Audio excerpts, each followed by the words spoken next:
Praise the Lord. அன்பார்ந்த கர்த்தருடைய பிள்ளைகளை, இந்த செய்தியை பார்க்கிறவர்களை, நம்ம சேனலை சப்ஸ்கிரைப் பண்ணலைன்னா தயவுசெய்து சப்ஸ்கிரைப் பண்ணுங்கள், உதவி செய்யுங்க, லைக் பண்ணுங்கள், ஷேர் பண்ணுங்கள். கர்த்தர் நம்மோடு இருந்து பெரிய காரியம் செய்வாராக. தேவன் நம்மோடு இடைபடுவாராக. ஆமென். God bless you. தேங்க்யூ. ஆண்டவரே, குலதெய்வமே, என் மகன் மாத்திரம் நல்லா வந்துட்டா 6 அடி வேலை குத்தி உன் சன்னிதானத்துக்கு கொண்டு வரணும்னு சொல்லி என் வாயில அழகு குத்துனாங்க பாருங்க. அடையாளம் இருக்கும் பாருங்க. அழகு குத்துன மனுஷன் இன்னைக்கு உங்க மத்தியில ஆண்டவரை பத்தி அலங்கரிச்சு சொல்லி இருக்கிறேன். காரணம் என்ன தெரியுமா? மெய்யான தெய்வம் இயேசு கிறிஸ்து ஒருவரே. ஆமென். எனக்கு தேவனுடைய பிள்ளைகளே, என் வாழ்க்கை இப்படியே போகுது, சீர்கெட்ட வாழ்க்கை. பாருங்க, ஒரு நாள் போயிட்டு வேலையில இருந்து வரேன், வீட்டுல போய் படுக்கிறேன். என் வீட்டுல ஆடு மாடெல்லாம் இருக்குது, மாட்டுக்கொட்டா இருக்குது. அன்பான கர்த்தருடைய பிள்ளைகளை, போய் படுத்தவன் தான். சும்மா ஜுரம் அடிச்சது, அவ்வளவுதான். ஒரு நாள் ஜுரம், 2 நாள் ஜுரம், 3 நாள் ஜுரம், 1 மாசம் காய்ச்சலா காயுது. என் உடம்பு ரொம்ப சவுண்டா, ரொம்ப நல்ல பாடியா இருப்பேன். ஒரு ஆளு என்கிட்ட 4 பேர் வந்தாலும் நான் ஒரு ஆளு சமாளிப்பேன். அப்படிப்பட்ட உடம்பு இருந்த நானு நாளுக்கு நாள் நான் என்ன செய்யறேன்னா, என் உடம்பு தானா உருகி போகுது. எனக்கு எங்க அப்பா அம்மா கொடுத்த கடைசி சொத்து என்ன தெரியுமா? ஒரு கிழிஞ்சு போன லுங்கி, ஒரு கிழிஞ்சு போன பனியனு, பொத்த பாய், ஒரு தலைக்காணி, ஒரு பெல்லா, ஒரு குளுக்கோஸ் பாயிண்ட், ஒரு பிளாஸ்டிக் டம்பர். மூத்த மகனுக்கு என் தாய் தகப்பன் கொடுத்த கடைசி சொத்து அதான். பாருங்க, இப்படியே போகுது. எங்க சொந்த பந்தமெல்லாம் வந்து பார்த்துட்டு போறாங்க. எல்லாரும் கேக்குறாங்க அப்பா அம்மா கிட்ட, இப்படிப்பட்டவனால இந்த வயசுல இவ்வளவு பெரிய மரண வியாதியா இருக்கிறானே, இவனை கொண்டு போய் எங்கேயாவது பார்க்கலாமே அப்படின்னு சொல்லி கேக்குறாங்க அப்பா அம்மா கிட்ட. இவனை பார்த்து இவன் நல்லானாலும் மறுபடியும் என்ன ஒதுக்கிதான் போறான், ஊர் சண்டை வாங்கி வைக்கதான் போறான். இவன் காப்பாத்துறத காட்டிலும் செத்து போனா 3 நாள் துக்கம். இவனை தூக்கி போட்டுட்டு இருக்கிற 2 பிள்ளைய நாங்க பாத்துக்கிறோம்னு சொல்லி எங்க அப்பா அம்மா என்ன பண்ணாங்க, வெசியா போனாங்க. எங்க ஊர்ல கிராமத்துல நெல் பிடிக்கிற கோணிப்பை, பச்சைப்பட்ட கோணிப்பை, பெரிய கோணிப்பை, அந்த கோணிப்பை எடுத்து வந்தாங்க. என் பக்கத்துல போட்டாங்க. எங்க அப்பா அந்த 2 காலை பிடிச்சிருந்தாரு, எங்க அம்மா அந்த 2 கையை பிடிச்சு அந்த கோணிப்பை மேல எடுத்து வச்சு அந்த கோணிப்பையோடு எடுத்து போயிட்டு, இந்த மாதிரி வேலை இருக்கும் சாயந்தரம், அந்த மாட்டுக்கொட்டால போட்டு செத்தா 3 நாள் துக்கம் தூக்கி போட்டான்னு சொல்லிட்டு போய் நின்றாங்க. யோசிச்சு பாருங்க, சிங்கம் போல வாழ்ந்த ஆளு நானு. என் முன்னாடி ஒருவனும் பேச முடியாத ஆளு. ஒரு நாள் வந்தது வியாதி. ஒரு மனுஷனுக்கு வியாதி வந்தா தான் தெரியும் நல்லவன் யாரு கெட்டவன் யாருன்னு புரியும். இருக்கும்போது தெரியாது. பாருங்க, என் கண்ணு கலங்குது, அழறான். அப்படியே என்னால துக்கத்தை அடக்க முடியல. அப்படியே போகுது. எங்க ஊர்ல அப்படி போகும்போது வரும்போது போதையில பக்கத்துல ஐயா போல ஒரு சபை வச்சுன்னு பாட்டு பாடி ஆண்டவர் பத்தி சொல்லி இருப்பாங்க. இயேசு உண்மையான தெய்வம், இயேசு வியாதியில சோங்கடுகிறாரு, இயேசு யாரு நேசிக்கிற அவர் நேசிக்கிறாரு, இயேசு தான் மெய்யான தெய்வம்.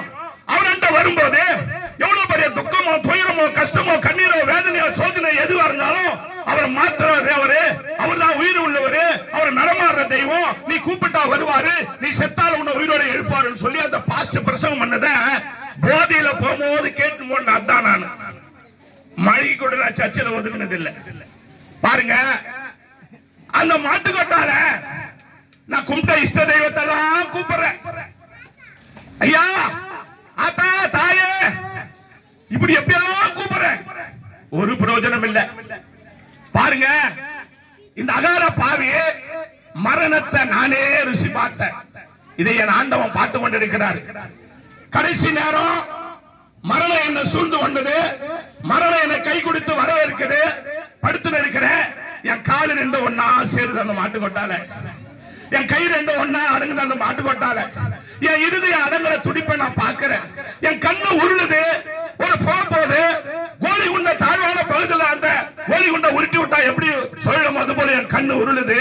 அப்பதான் நான் நினைக்கிறேன், நம்ம சாவரம் போல தெரியுது, நம்ம சாவரம் போல தெரியுது அப்படின்னு கண்ணு அப்படியே தண்ணி ஊத்துது.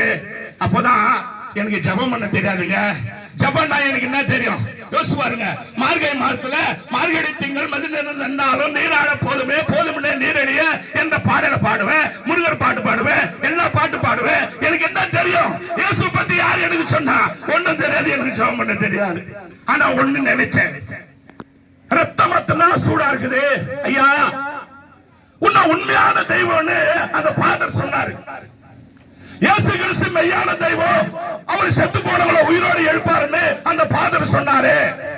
அப்படிப்பட்ட தெய்வம் உண்மை உள்ள ஒருவர் நீ இருப்பீரானா, என் தாயார என் தகப்பனால ஒரு கோழி மேல சுத்தி மாடுகளோட மாட்டுக்கொட்டால பார்க்க வெந்து கிடக்கிற, எனக்கு உயிர் பிச்சு கொடு, உனக்காக நான் எதையாவது செய்யறேன்னு சொல்லி நினைக்கிற பாருங்க.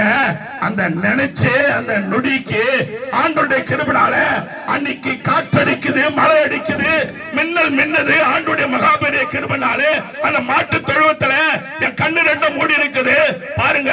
அந்த மாட்டு கொட்டாயில அந்த சராசரம் படைத்த எம்பெருமான் ஈரேழு லோகத்தை படைத்தவர், காட்டு மருகோ நாட்டு மருகோ ஊரு பிராடி பச்சை சூரிய சந்தன கிரகங்களை உண்டாக்குறவர், குழம்பும் பத்மாகரம் சோந்தோ சொன்னரத்திலும் படிக்கப்பச்ச மரகதோ மாணிக்கம் பதுவாகரம் சொன்னாகரம் சொன்னரத்திலும் சுகத்தில வாசம் செய்கிற என் தெய்வம், அற்புதத்தின் தேவ, வானவருக்கு சிங்காசனம், பூமியோருக்கு பாதபடி அந்த மாட்டு கொட்டால அந்த அப்படியே எனக்கு காட்சி கொடுக்கிறாரு. அந்த மாட்டு கொட்டால காட்சி கொடுத்து பின்னாலே அணிந்து எம்பெருமான் அப்படியே என் மேல வந்து படுக்கிறாரு. என் அன்பான தேவனுடைய பிள்ளைகளே, நின்று போன இருதயம் துடிக்க ஆரம்பிச்சது. அழிய போன கண்ணுக்கு கர்த்தர் ஒளி கொடுத்தார். நின்று விளங்காத கால்களுக்கு கர்த்தர் தாமே எனக்கு நடக்க பலனை கொடுத்தார். பிள்ளைகளே, அப்பொழுதுதான் ஆண்டவர் சொல்றாரு, மகனே, உன் தகப்பன் தாயை உன்னை கைவிட்டாலும் நான் உன்னை கைவிட மாட்டேன். என்னை எந்த நேரத்தில் என்னை கூப்பிட்டியோ, எப்ப என்ன நோக்கி நீ பாத்தியோ, எப்ப என் பேரை சொல்லி ஏசப்பான்னு சொன்னியோ, அன்னைக்கிலிருந்து நான் உனக்கு தகப்பனா இருப்பேன், நீ எனக்கு மகனா இருப்ப, பயப்படாத, நான் உன்னை விட்டு விலக மாட்டேன்னு சொல்லி அந்த நாள்ல இருந்து இந்த நாள் வரைக்கும் ஒரு ஊசி போட்டதில்லை, நான் ஒரு மாத்திரை சாப்பிட்டதில்லை, நான் எந்த டாக்டர் கிட்ட போய் பிரஷர் இருக்குதா, எனக்கு பிபி இருக்குதா பாருங்க நான் கொண்டதில்லை. என் தேவ பிள்ளைகளே, அன்னைக்கு காலையில இந்த பட்சத்துல குளிச்சுட்டு அந்த கிராமத்துல அந்த சபைக்கு நான் போய் உட்கார அன்பை குறிச்சு பிரசவம் பண்றாரு ஃபாதர். யாருடைய அன்பு சிறந்தது? தாய் அன்பு சிறந்ததா? தகப்பன் அன்பு சிறந்ததா? கணவன் அன்பு சிறந்ததா? மனைவி அன்பு சிறந்ததா? எல்லாம் பச்சனை இருக்கிற வரைக்கும் தான் நல்லா சிரிச்சு பேசுவாங்க. காலி ஆயிடுச்சுன்னா எனக்கு என்ன செஞ்சேன்னு கேட்பாங்க.